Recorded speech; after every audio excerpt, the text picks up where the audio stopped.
I looked at GMAT not only as a test for to just get into MBA. This is also a tool for me to improve my communication, my writing skill, my speaking skill, and my grammar. And I'll give you one anecdote. I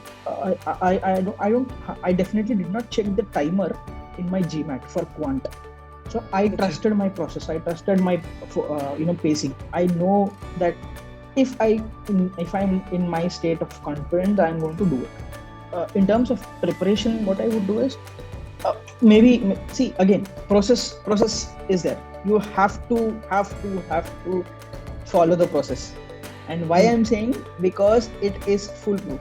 I was always in the context of GMAT, I was always output focused, result focused.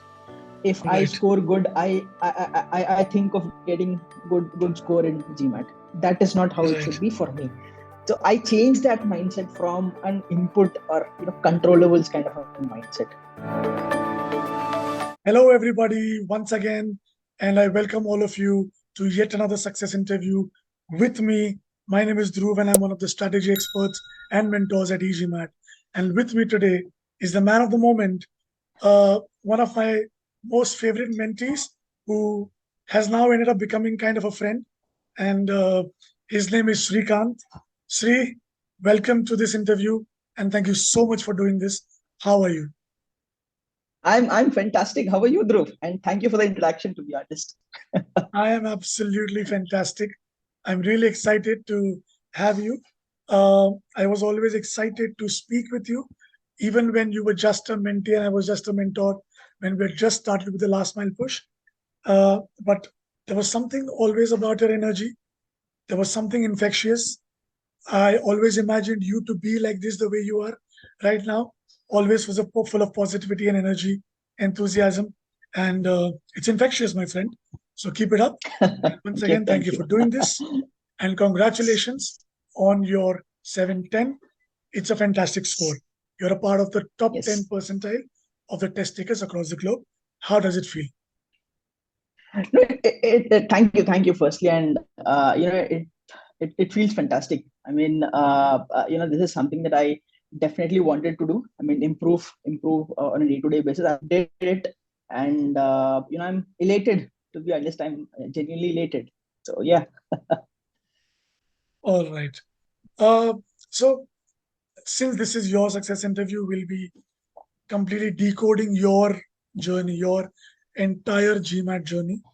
I always believe and always say this to my students as well, that every decision that you make during the prep has its impact on the final score.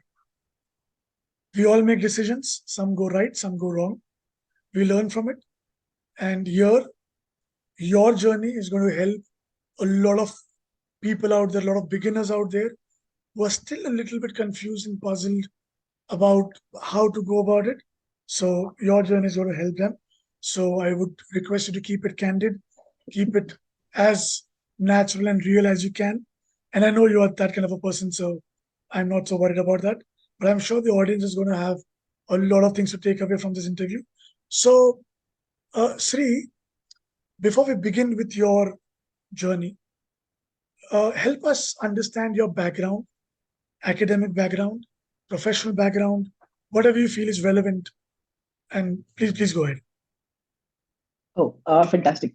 So I finished my graduation and post-graduation from IIT Bombay. I passed out in 2016.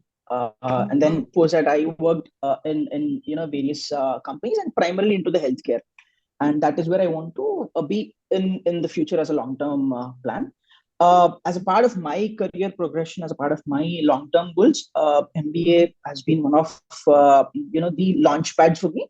Not only is at an national level, but to get that kind of global mindset is what I'm intending to do. Right. That is from a professional and a personal standpoint. So I do have about 6.5 7 years of experience into various functions. To be very honest, it could be across the functions in a typical pharmaceutical company. And using this, I want to step into the next horizon. So that is about how I'm looking at the complete candidature as such. Okay. All right. So you've done a lot of different roles over the last 6.5 years. So pretty much jack of all trades. Yes, to be honest. So this is how I look at my journey. So as a outsider into healthcare or into pharmaceutical company, I'm a novice. I have to start everything from the scratch. So I have been that kind of a learner. So I try to learn each and everything and then help people. So I'm specifically into problem solving or internal consultant kind of roles across all the companies, all the functions and all the roles. So again, it starts from problem solving and understanding and all these things. So yeah, jack of all trades, you can say that. And I'm sure a master of a few, if not all. Oh yeah, definitely definitely Right. Oh yeah. Okay. So IIT Bombay seems impressive, Sri. How did that happen? Yes. Well, so this journey, I believe, started in 2007 when I was thinking of, getting into the IITs and pursuing engineering and everything. Right. I started my training back in my ninth standard, I believe. And then for about 4 years, I went through the rigor. And then finally, I cleared the JEE. And then, as a part of counseling, I did all the permutations and combinations of where to go and what kind of department to choose and all these things. Right. Since my parents used to live in Pune, so I chose IIT Bombay, mechanical engineering, and that is how I landed there. Okay. All right. So Sri, who's an engineer, who's done various roles across his professional career, is now in the healthcare industry. How did you stumble upon the idea that GMAT is something that you would want to crack? So again, this goes back quite a long. I mean, I always had a long journeys and everything. So I stumbled upon GMAT first in 2015. So when I was, this is during my placement season when I was sitting back and understanding what I want to do. Is mechanical engineering something I'm passionate about, or is there anything else that I want to do? So when I was getting back to the actually drawing board and jotting down all the kind of various parts and what intrigues me, what interests me, management is something that actually made me this thing because of all the kind of cultural activities I was there in as a part of IIT Bombay, the kind of relationships I built during my IIT. So that was one of those things that I thought will be good for my personality and my long-term plans. I was not sure back then whether I was going to get into a particular industry. That was something I was very, very much unaware of. But I knew that some kind of management, it could be people management, it could be kind of business management and all these things. So that is when I stumbled upon MBA, and for that I thought about GMAT. Got exactly. So yeah. Right. So now that you realized that GMAT was something that you wanted to give a shot at, I'm sure you would have done a lot of research. So I basically want to understand from you your pre-e-GMAT journey, because I'm sure that was a journey in itself, right? So it would have started with looking for materials, looking for sources, trying to understand how to go about the preparation, when to take the GMAT, which course to go for, etc., etc. So take us through that journey, and how did you land with us at e-GMAT? Okay. So at least when I started in 2015, for a year I did not do anything. I mean, there was no effort from GMAT or MBA standpoint. I was just figuring out my job and each and everything. In 2016 or 2017 start, I believe, I bought the official guides, and that is when I started actually putting my efforts into GMAT. Post then I thought, this is not sufficient. I need something else, because I know where my quant stands, I know where my verbal stands. So just doing the guides will not help me, in improving my verbal abilities. So that was when I thought there is something I needed, something more I needed. So with that understanding and with that clarity, I stumbled again. I searched a lot of sources and each and everything, and somehow there is one single thing that genuinely attracted me to GMAT, e-GMAT back then. I still find that attractive even today, and that is doing things in the right way. Is what I was very attracted to. For example, in terms of sentence correction, for example, the meaning based approach, that is how it has to be done, is what Right. actually my gut and my mind told me, and this is the right way, and that is Right. what attracted me. So back then, after evaluating a lot of things and going through a few GMAT club solutions and everything, I thought this is the right way to do, and then let's see what happens. And that is when I first enrolled e-GMAT course, I think back in Mm. 2017 or 18, I don't remember, but yeah. So Right. yes, yeah. Anything else you want to add? You No, were so saying something, that I is the guess. first. No, that is the first time I landed up with e-GMAT, and then Mm. again that's a journey altogether. That's again a different journey, different decision making, and everything post that. Right. Right. And I think you started with the verbal section first, right? Yes, so I did start with verbal section. I went through all the course modules and tried to increase the ability, but there is one particular thing that actually bothered me, to be very honest. I'm not a very good standard, I mean, test taker, although it is very identical. But anyways, Mm. I feel so through the test. One thing that I'm not comfortable with is the question level adaptiveness. So I Okay. feel claustrophobic. That is because of what happened and what is going to happen, all these kind of thoughts. So I was very very much nervous in terms of taking the test, GMAT test. So Right. even after starting and studying for GMAT on the e-GMAT course modules, I had second thoughts of GMAT, and that was when GRE was blooming. It's about Okay. 2019 or 2018, I believe. And that was when I changed my strategy. I thought GRE has a section level adaptiveness, so I have that freedom of going to other questions, marking, and coming back Right. and going frank. So I thought that is the best way to do. And I did give GRE a couple of times, and again scored a good quant and average to above average verbal score. And then for a brief period, I did not think of GMAT because I thought GRE is the right way for my way of test taking, for the Right. way I'm programmed. So Right. I took GRE. I had those preparations done, and then even though I gave GRE a couple of times, I did not score as much as I want to. And then with that score, I applied to a couple of, not a couple, a lot of schools, and I got rejections, continuous rejections. And when I thought I actually needed to do Right. something very basic and very fundamental, because if I evaluate my profile, I got evaluated with others also. There is only Hmm. one handicap, which is GMAT, which is a score. Everything Right. else is covered, kind of covered. And Right. coming from a pedigree which I already had, I thought this is not worth it if similar kind of schools, kind of these things. Uh, so I thought, let's give this test again. At Okay. that point, this is back in 2020, 21, to be honest, 21, Mm. 22. So till then, so I gave a couple of times in 2019, 2020. I gave GRE. I did not think of GMAT.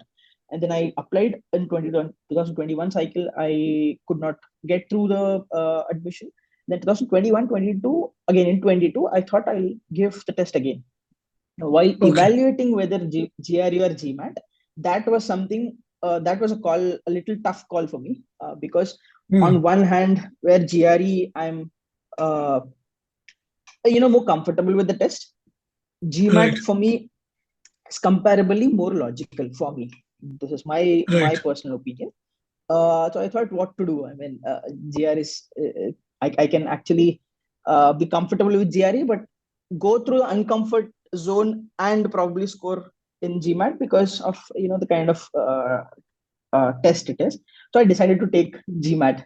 So that was one of a Okay. very tough decisions I took, on a very personal level, because that is how things have happened. That is how the next steps and next decisions have been taken. Okay. So again, till 2022, there was only once I went through the e-GMAT course module, and that is only verbal, and it was long ago. Okay. It was like 2017, 16. So that is how it is. Right. And what was your starting ability? I think I gave GMAT once prior to that. I think I scored some 660 or something like that. Again, verbal was around 25, 27. So Hmm. So from 25, 27 to a V34 is where you landed. yes. Looking at your verbal journey, I honestly believe that this could have been a V38, V40 because you displayed all those abilities. But anyway, we'll get into that a little later. So you would have started with master comprehension, right? Because knowing you are somebody who doesn't like to skip a lot of things, or somebody who likes to follow the process because you lay your faith in it. You started with master comprehension, went ahead with sentence correction, and you just spoke about the meaning-based approach being a very good process. Can you elaborate a bit on it so that students who find it a little difficult in the beginning understand that putting in faith and maybe persevering a little more can actually help them master the process? So please elaborate a little.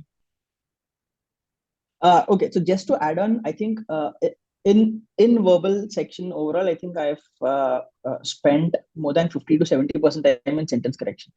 So you can Okay, you understand how rigorously I was doing. So just right, to answer your question, how meaning based approach is the right way for me, at least in my opinion. Probably these thoughts can help the future test takers. Look, so if you step back and ask what are we trying to do, we are trying to correct something which is incorrect. And how do we know that is perfect, incorrect?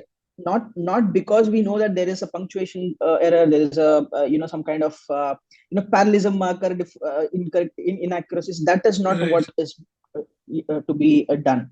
Number one. Number two, uh, I looked at GMAT not only as a test for to just get into MBA. This is also a tool for me to improve my communication, my writing skill, my speaking skill, and my grammar overall. This is a personal right. view. And as a hobby, I write. So Okay, writing grammatically correct things is a basic thing. So when I looked at it, I'm on the other side of the table. I was the author. I am the author. So I know exactly what I'm trying to tell people. So right. if someone is going to counter me, saying that this is wrong without understanding it, it is not right. So that is how I approached. Hmm. Now, any other method apart from meaning based approach may land you with a good score, may land you, but the right way to do or the right process to do, and which will be efficient, effective, and durable, in my belief, is the meaning based approach, where you actually are doing the basics. You're right. When you started elaborating about this, it was so nicely and simply put. So, what are we doing? There's something incorrect. We're trying to correct it. And for that, it is important to understand the meaning to what the author is trying to say. That is exactly what the meaning-based approach is. And once again, very nicely said. And you say that any other method can actually help you. That's okay. We don't know. Okay, it may help you, but if you're looking for durability, reliability, then this is a process that has helped you at least, right? And many of the other students as well. Great. How did you rate your how do you rate your critical reasoning skills and abilities before starting your prep on CR?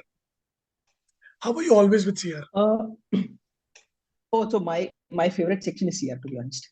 So Okay, my favorite nice. section is CR, and the reason is, as I was mentioning, this has come from my professional, setup. So I deal with all kind of projects, project proposals, and pitching to the senior management and so on and so forth. So there Right. are a lot of small details which can be counted to weaken my argument. There are a few assumptions Right. that I take, and those are supposed to be addressed while actually proposing to the senior management. So that was inherently developing, even irrespective of GMAT or GRE or MBA. It was actually getting developed in my office life and work life.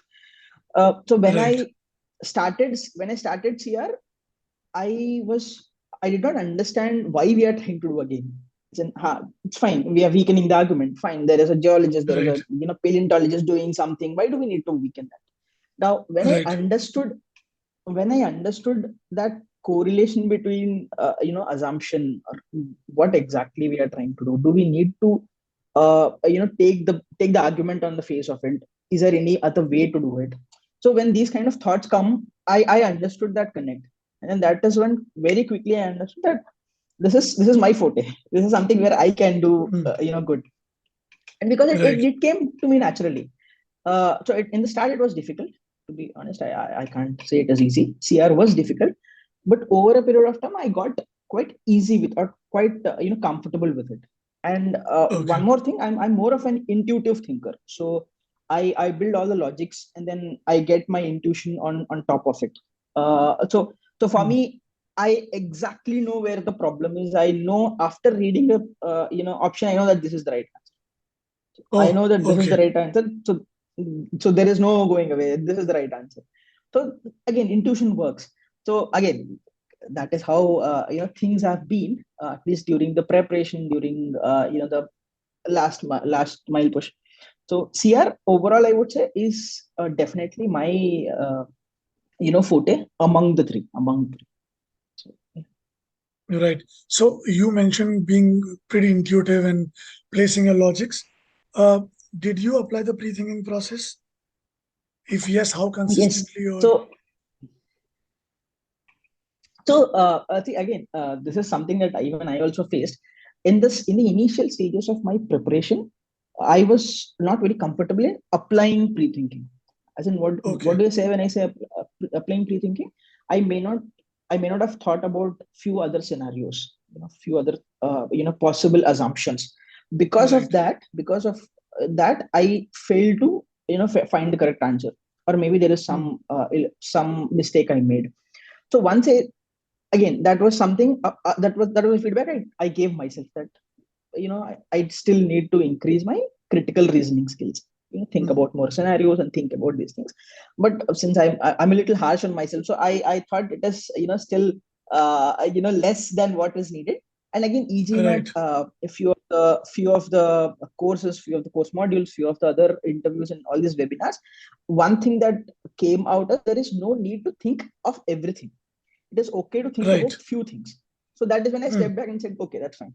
Until unless I'm doing the pre-thinking, until unless I'm thinking of few scenarios on how this can be weakened, this can be strengthened, or is there any way to evaluate, or some kind of assumption that are underlying. Until unless I'm able to get one or few, I'm fine. So I used to consistently do, but again, the only thing that I learned is not to worry about the inability to find the right answer in my pre-thinking approach. So that is something I need to change. So yeah. Right. Because there's a notion that the pre-thinking scenario should be aligned with the answer. That's not the case. It's a myth people misunderstand. Right. So that's true. Yeah. Yes. Just to add on. Go ahead. Yeah. Sorry. So just to add on, there is also a notion that it is a time waste. Pre-thinking is time waste. No, I'll tell you why it is not time waste. I'll very clearly tell you why it is not time waste. Because we see arguments as a verbal way of looking at things. We may not be thinking logically. Now, what pre-thinking does is it throws you logics. It tells you why this can be wrong. It can tell you why this can be strengthened. As simple as there is some kind of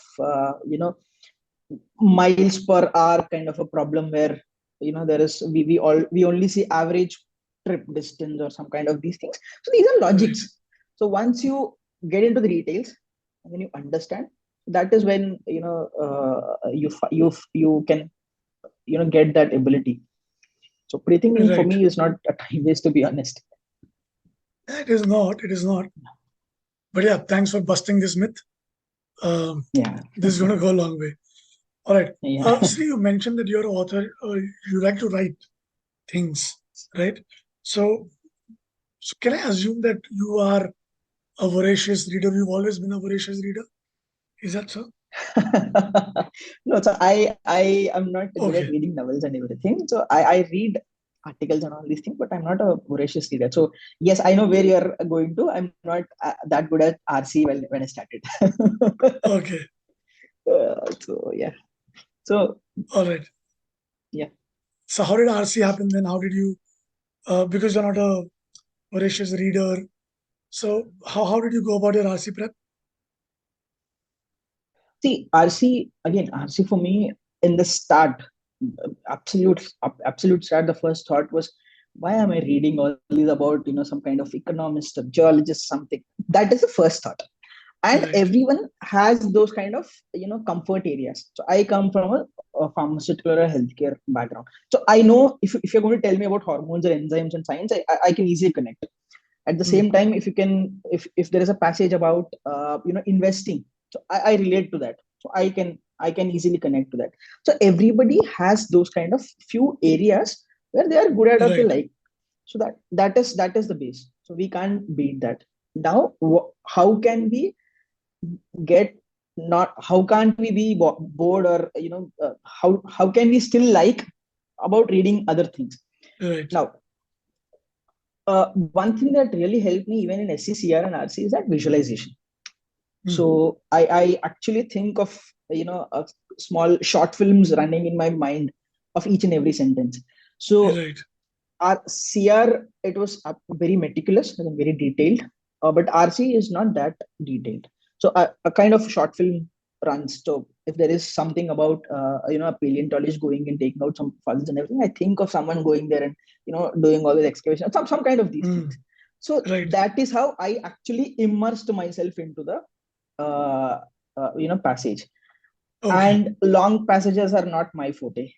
I genuinely do not like long passage because I lose that track. I You get lose that lost. track.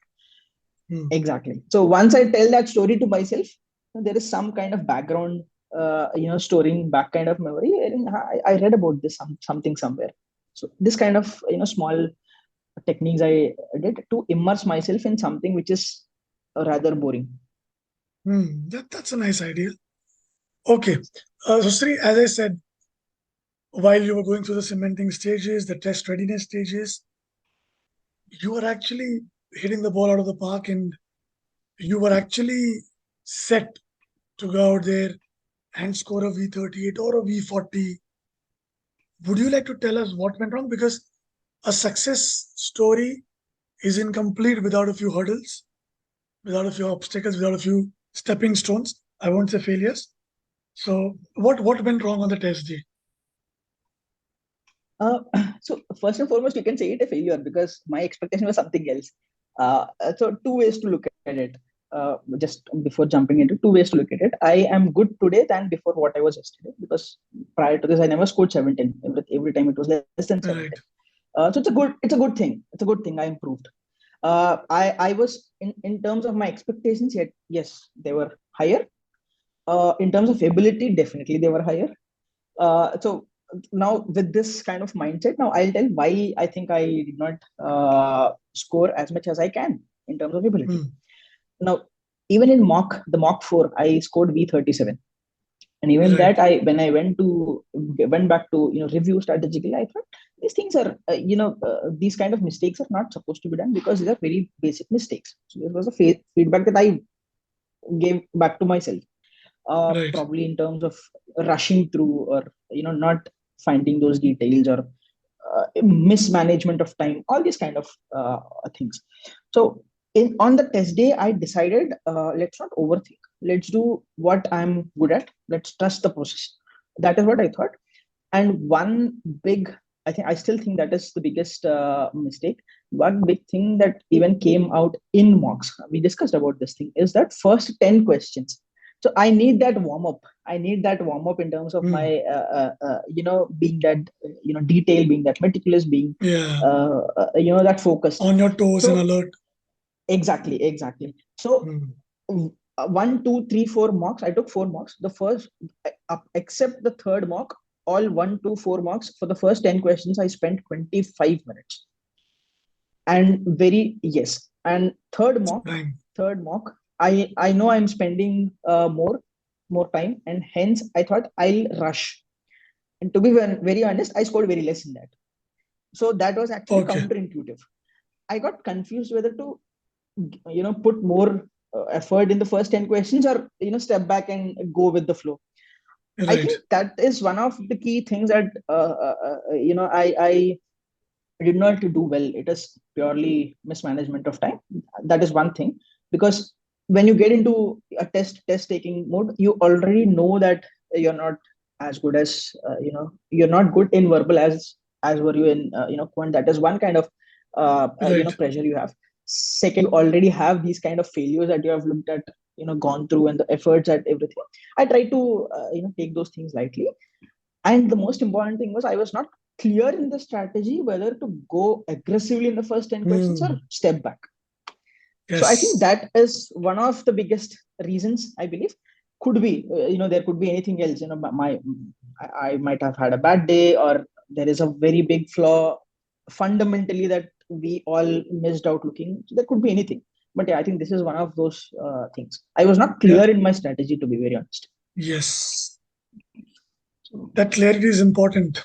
If people okay. who are watching this video, if you guys watch cricket, uh, what approach to have while they're there on the field, that is what actually makes a difference. If you go in with a muddled head, whether to leave the ball or go at it, you'll end up edging the ball onto the stumps and get out. So it's important to have that clarity, whether to leave the ball or to go for the kill. Right? Either of the two approaches, but you should know which approach suits you. So yeah, this is the learning that all the viewers right now can take from Sri's journey with respect to verbal.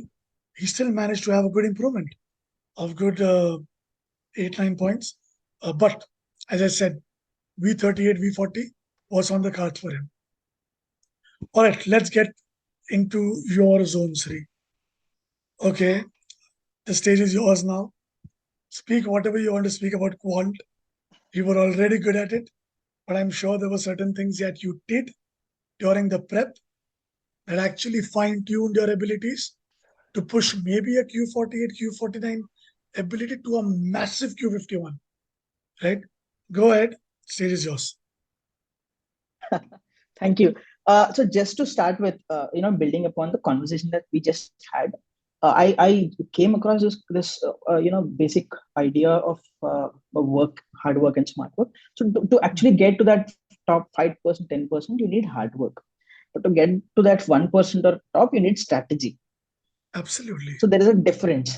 So what backfired in verbal was my strategy, and what worked for me was strategy in quant.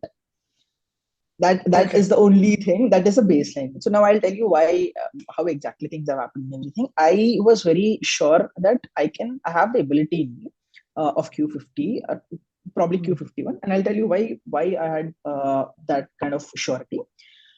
Every time I gave a mock test, gave a test, or any kind of cementing quiz, I went back to review all these questions. The reason I made I marked incorrect answers were very simple.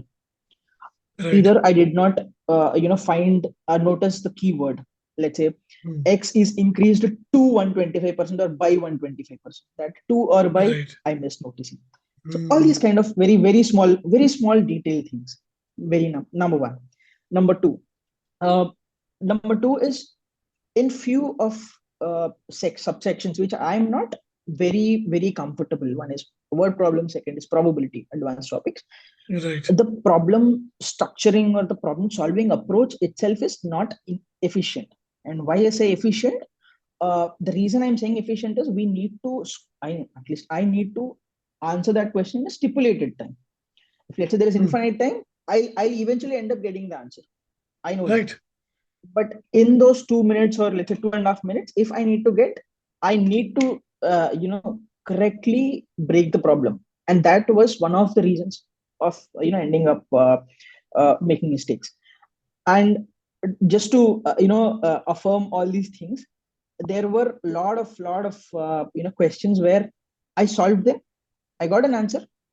As soon as I go to the options, my answer was not there. And I say, Okay. this is a very simple question. How can I end up doing mistake? And then again, I do the question. I go back to the question, I read, and I understand, oh, this is the mistake I made. So these kind of things happen time and again. Not recently. I mean, when I scored Q50, and Right. but because I already had a good foundation, these mistakes were not very often. They were in a few, Okay. these things. So, for example, if let's say GMAT knows that someone is going to make this kind of mistakes and actually put this option, the incorrect option, I mark and go away, go to the next question. So these kind of Okay. mistakes used to happen. So I knew this. I knew this before getting into LMP. I know this. What I thought was, the one more inference that from this is, there are not many conceptual gaps in my quant. So there are not many. There are few, one here and two there, but not something very hurting. So I know this. Right. So what I thought is, I can manage. I thought I'll just manage. I'll be a little more focused. I'll be a little more meticulous and get things done, and I can score Q51. This was my thought before LMP and in my previous attempts. But I failed. I could not do that. I only did Q50. I could not get Q51. Uh, Again, when we spoke during LMP, I did mention that I want to get Q51, and that was not Right. because of some ego kind of thing. I know that there is ability. I know True. when there is ability, it should actually be done, because True. and it actually does not need a lot of effort. It needs smart work, it needs strategy, it needs a little tweaking. It needs, I need to understand where I'm committing mistakes. I need to correct those small things in a very a simple way, that I can get things done. So I thought I can do it. I just need some corrections, and that was the reason I was very vocal that I think I can do Q51, and let's do it. Now, even after our verbal LMP, when we started quant LMP, I was in the mood that I can do it. This is nothing. Right. This is not a major thing, and because there were no major conceptual gaps. So you understand what I'm Right. trying to do. There are Yeah. no conceptual gaps, so there are very small tweakings. So as soon as I got a list of these things to do, I think I'm supposed to do 20 cementing quizzes, 5 into 2 into 2, 10, 20, 40, 20 cementing 20. quizzes. Yeah. I mean, yeah, 2 medium, 2 hard of each subsection. I was like, Right. 20 into 10 is 200 questions. How am I going to do? I thought, let's finish in a night or two. I was Right. actually aiming to finish them in 2 nights, literally in 2 days and nights. So I was about to do that. And even after doing that, I scored consistently above the threshold, Threshold. and Yeah. without any big conceptual gaps, all these small gaps. I thought, fine, I think I can do it. There is no problem. But then came the preparation. You told me to, go through the course module. I was like, why do I need to go to the course module? There is no conceptual gap. But I said, let's do it. Let's not think. Let's not overthink. There is a reason why I did not score Q51. There is a reason I scored Right. only Q50. So let's stick to the process. So I went through the basics, and as soon as I reached, word problems or probability, advanced topics, I understood why we need to do the course modules. The Right. problem, I think again, the first challenge which I mentioned, not noticing all the small, to buy and all these Yes. things. It was because I was rushing. I was excited. I know that I'm going to solve. I'm just being Yeah. aggressive, go, this kind of mindset. And that was the reason. And why I was unable to solve word problems, because of the verbal heaviness. I'm unable to, I'm struggling. I'm struggling to Yeah. assimilate. I'm struggling to score at a good pace. I mean, 60% of a hard quiz, or 70%, but it doesn't mean there is some conceptual gap. So I understood the first Right. problem is, don't rush. Step back, be calm, be confident, just understand, comprehend, don't overthink. Don't Yeah. overthink, just step back. So that was one key thing. And again, as I was mentioning, master comprehension actually helped me here. How? I was not rushing. I was just pausing here and there, left, right, center. I was pausing, taking my time, solving everything. So one more strategic, challenges that I used to do is the data sufficiency part. I was not very. I was carrying my emotions of or thoughts of statement one into statement two. Right. So option B was not in my radar anytime. So I was not evaluating independently. Why? Again, I was rushing. So I know Right. that there is a fundamental flaw. although I'm scoring at a good pace, for Q51, I need to step back. I need to calm down. So that is Absolutely. where I know that I need to pause. So after reading the question of data sufficiency, I used to translate or get to that kind of steps, put that box and understand that this is what I need. Now get into the statements. Statement one, can I do this? No. Statement two, can I do this? No. So that is when you're calming down and comprehending and all these things came. Right. So the first problem was solved, kind of. The second problem, which is in few specific and few particular questions or question types, I was not able to break the problem in an efficient way. Right. This is actually where e-GMAT course modular solutions help me, not in terms of concept, but in terms of attacking the question. When you see a problem, you have to, there is no other way but to break the problem in a correct way, so that you solve it in 2 minutes. So that in those particular topics is what I learned from e-GMAT course modules, going through that rigor, going through that all the course modules and everything. For example, a topic like sets. So naming those Venn diagrams will also matter. Right. The way you name those set also matter. That is the intricacies and those kind of details are what I have looked, because I named it differently. I took up a lot of time, and when I went back to the solution, I know that this could have been done, and the answer will be in 4 steps. It's as simple as it is. Right. So those are the small things that I learned from e-GMAT course module, and again in word problems or advanced topics and everything. So yeah, these are the two major challenges I faced. I thought I'll do it on my own. I did not do it. I thought there is no problem. There is no need for me to do all these e-GMAT course modules, but I did. There was a rigor, and I ended up scoring. See, the best part was in the fourth mock. There were 0 incorrect questions in quant. That was the confidence I went into GMAT. So Right. I think that kind of confidence builds up when you tweak all those small Gradually. things. Yes. When Yes. you Yes. understand. Yeah. So there's a lot of reviewing, analyzing that goes in after every quiz, probably at every step, that tells you, okay, there's a bit of tweaking needed going forward to the next level. I think that's where you keep on improving, and that's how you end up at a Q51. You just gave everybody the recipe. Right. Could be. I think Okay. I'll be happy if people often score Q51. Yeah, absolutely, absolutely. They will, I think. After listening to you for the last 5-10 minutes, I think they will. You gave a good crux of whatever you did, and I think this is going to help people. Right. So you end up with a Q51, massive, massive achievement. Um, we spoke about verbal. We spoke about a few things that didn't go right, a few things that went right. When you look back at the journey, who do you feel were your biggest cheerleaders? I ask this because success when you're alone is tasteless. You cannot be successful on your own. There has to be a team.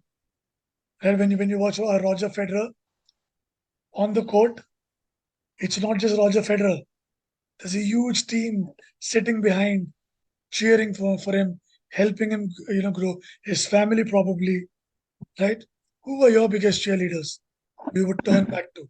Uh, yes, among a couple, I think the first stands my mother. So at one point of my preparation, look, I think I have failed a lot of times. I mean, I lost the count. I Just to set the context, I think I applied to uh, 10 plus schools over the past couple of years. I gave GRE thrice, did not get what I wanted. GMAT a couple of times, I did not get what I wanted. It's a journey of about 7.5, 8 years, although not consistently, but that the thought On and goes off. on Yeah. back in my on and off. It is inevitable for a person to give up under those circumstances. Yeah. If you stay alone, if you're aloof, if you're detached, and if you don't have that kind of support system, it is inevitable to give up. I had every reason to give up, literally every reason to give up. But one fine day, just observing me, my mood and everything, my mom came back and spoke randomly on. I see a little, some kind of small changes in your moods and emotions. What happened? I told her. That's when she said, "Give it one more. Give it another shot. No problem. One more shot. Not at all a problem." And that talk from my mother, I think it's about half an hour, 1 hour talk. It changed my mindset to a very large extent. And why it changed, I'll tell you, because look, there is a difference between letting go and giving up. I was giving up. I was not letting go. I was not giving up. I was not letting go. It was actually not paining at that point of view. So it was paining because of I was carrying my emotions of failure. That is not letting go. Wow. So my mom said, give one more shot, not at all a problem. And I took my time. I did not react on it quickly. I literally slept on that, whether to give it again, whether again, it is very natural to question each and everything, let alone GMAT. Each and everything is my decision for MBA, right? Am I traveling in the right path? You name Right. it, and all those kind of doubts come up. I always try to not have my IIT baggage. Had that been the case, I would have been more depressed. Right. You have that kind of thing, and yet you're failing at these things. So I try to be as much practical and pragmatic as possible. Then, and to be very honest, again, things do happen for a reason. Could be for a lesson or something else. This talk from my mother, it happened in the mid-week of March, I think March 15th or March 18th of this 2022, 2023. Your first LMP mail came on March 1st, and that went to trash. That went to bin. And that particular mail, I don't check that mail. Let alone trash, let alone bin. I don't check that mail because that is just a backup mail for something else. So again, you mailed again on I believe March 17th or something. I checked your mail again. This went to trash, and I opened the trash somehow. I don't know why. I just opened the trash. I saw your mail. I said, "Oh, someone just messaged me. I should reply." And just before seeing that mail, I had my discussion with my mom. So I had my discussion with my mom. I saw your Wow. mail, and I said, "Yes, let's go." So look, see, failures, expectations, and uncontrollables, controllables, results, outputs, put those aside. What can we do more? That is what this matters. So I thought I can still do something else, something more. Probably any could be, today, something else might have happened. So I thought, let's give it a more shot. Let me put more effort.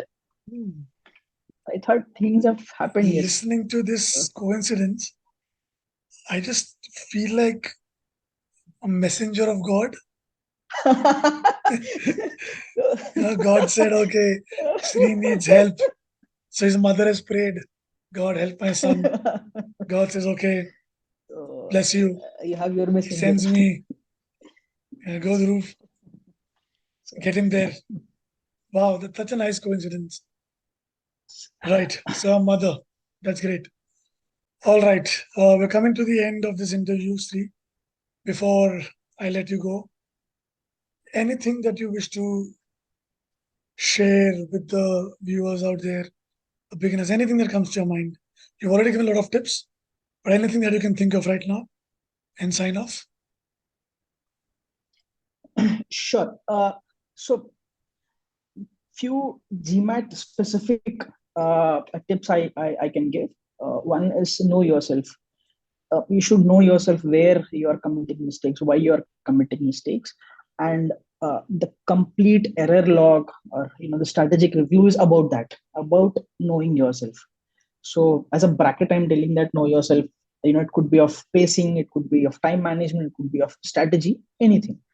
Uh, Number two, why it will help is the error log and everything is there in place. That's a different ball game. Uh, Mock test or actual GMAT is a different ball game. And I'll give you one anecdote. I definitely did not check the timer in my GMAT for quant.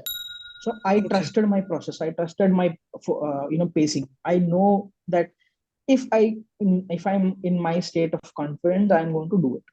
So reaching that will need more of self introspection and being aware of what it is not philosophical, but in terms of your strength areas and weak areas and all these things.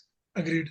Second is in terms of preparation, what I would do is maybe see again process is there. You have to follow the process. And why I'm saying, because it is foolproof. It is foolproof. Even now, I definitely will not question my ability despite scoring what I can, despite not scoring what I can. I only have thoughts about my strategy. It is not about ability. So the process and all these things have to be there. Number one. So, you have the process through e-GMAT course modules. The second is direction. So you have to be in the right direction. So for me, definitely your help, Dhruv as a mentor helped me, just to tweak those things, probably do these things again. You have to do these or not do these or all these kind of directions. So my personal view is either get into that Olympic quickly, get to that 700 Olympic quickly, or some kind of mentor kind of this thing. I'm sure e-GMAT will definitely help you. And the reason is, don't think that you can do everything alone. I don't think so. It is possible. That's not possible, because it is emotionally taxing. It is psychologically taxing. You will have a lot of failure stories back of your mind. You are probably anxious about your future. What are you going to do? So to take things in a calm mind. Don't over stress. Don't overthink. That will actually add pressure and stress overall in your preparation success. So you must have a good process. You must have a good direction and keep calm and composed mind. uh, and this is a learning for me, a learning for life from GMAT per se. I was always in the context of GMAT, I was always output focused, result focused.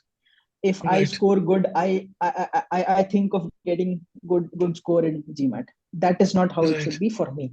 So I changed that mindset from an input or controllables kind of a mindset. So that transition was not easy. To be honest, it took me quite some time on thinking about what more I can do than thinking of whether or not I'm going to score 750 or 780 or something. So that is the mindset that I changed. Probably some of the test takers may also be facing these kind of challenges of getting carried away of the results and these things. So yeah, a couple of major things. But keeping calm, keeping your composure is again is priceless, is invaluable. You must do that. Everybody must do that in your life, in your GMAT, everywhere. So, yeah. Nice, Sri. That was good. That was a great end. And with this, we come to the end of this session. Thank you to everybody who watched it till the end. A big thank you to you, Sri, once again for doing this. You gave it back to the community, and it takes a big heart.